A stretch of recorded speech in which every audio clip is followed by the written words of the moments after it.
Have you ever been in a situation where you're like, I just really, really want a pet, but I can't afford it right now? Well, I have a solution for you. Try fostering. It's basically a free pet.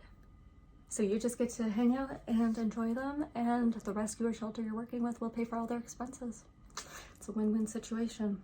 Oh, but what if I already have a pet and my pet isn't a big fan of other pets? There are a lot of different kinds of pets you can foster. There are foster rabbits, foster dogs, foster cats, foster guinea pigs, pretty much any sort of pet that you can imagine needing a foster home.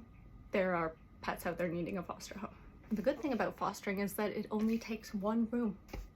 If you have a pet, you just have to use this one room. It doesn't even have to be very big, just so that you can quarantine your foster from your own pets for up to 2 weeks.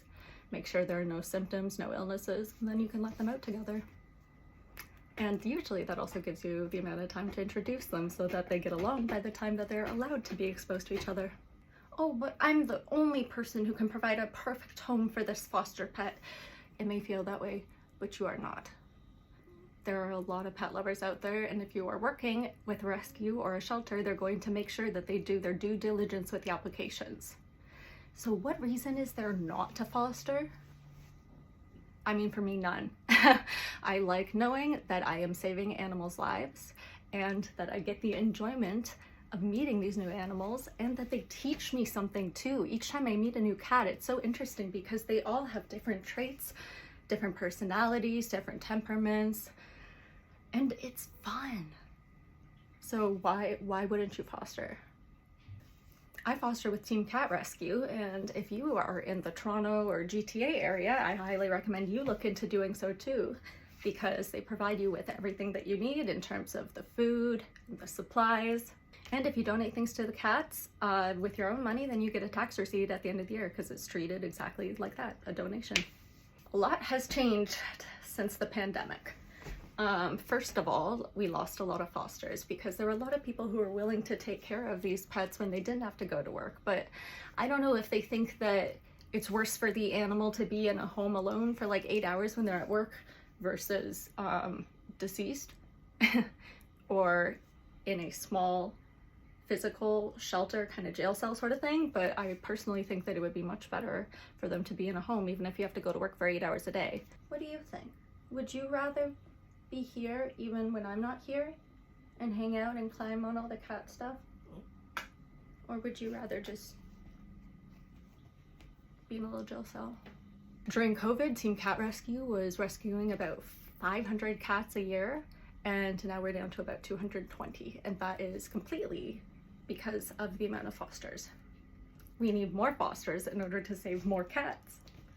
And if you can't foster because you live in a building that doesn't allow pets, or because you have a pet that's very elderly and the stress would be too much for them, please consider volunteering in other ways.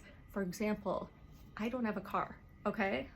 That might not sound like a big deal because I live next to the subway, but the subway is not ideal transportation for cats.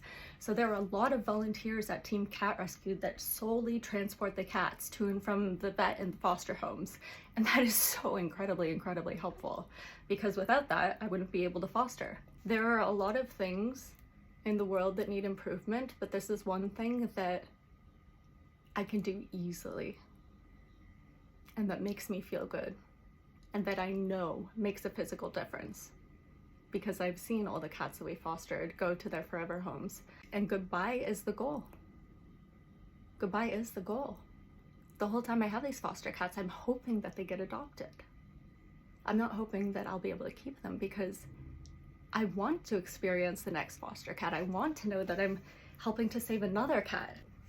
COVID also unfortunately pushed back progress in terms of TNR, trap, neuter, return, and just spay and neuter appointments in general, because a lot of the spay and neuter clinics were closed for a year, and there were a lot of owners who would just let their unfixed cats out, and then the cats populate and populate and populate and populate, and then we have a bunch of teen mom kittens who are only 4 months old and they are already pregnant, and it's honestly really sad. And a lot of the kittens don't make it, and a lot of the teen moms and honestly the older moms don't make it either. And that's why, that's one of the many reasons why it's important to spay and neuter. And because the prices of everything are going up in this economy, that means that a lot of vets are going corporate and they're no longer willing or able to work with the rescues at a subsidized fee. Vet costs are now 3 times higher than they were pre-COVID. 3 times. So if you can donate to, if that is something that is in your capability, that would be an amazing thing to do. Now, as I've already mentioned, I foster with Team Cat Rescue, but that's not the only rescue that I'm encouraging you check out. There are so many different animals that need foster homes, okay? And the more people that are willing to foster, the more animals that we are able to save. It's that simple. Simple math. You providing a home means one more animal that gets saved. Unfortunately, the issue with a lot of foster parents is that they only do it for a very short amount of time and then they stop just so that they can say that they did it. But just saying that you did it isn't going to create an ongoing change.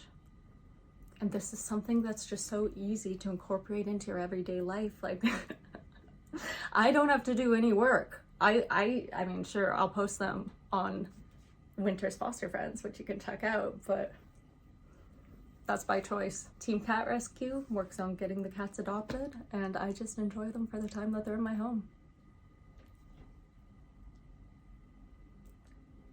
Hi, Sassy. Hi, Sassy. I will respond to all messages and comments down below if you have any questions about fostering. You doing some scratchy scratching? But for now, I just hope that this makes you consider some things. So goodbye from me and my kitties.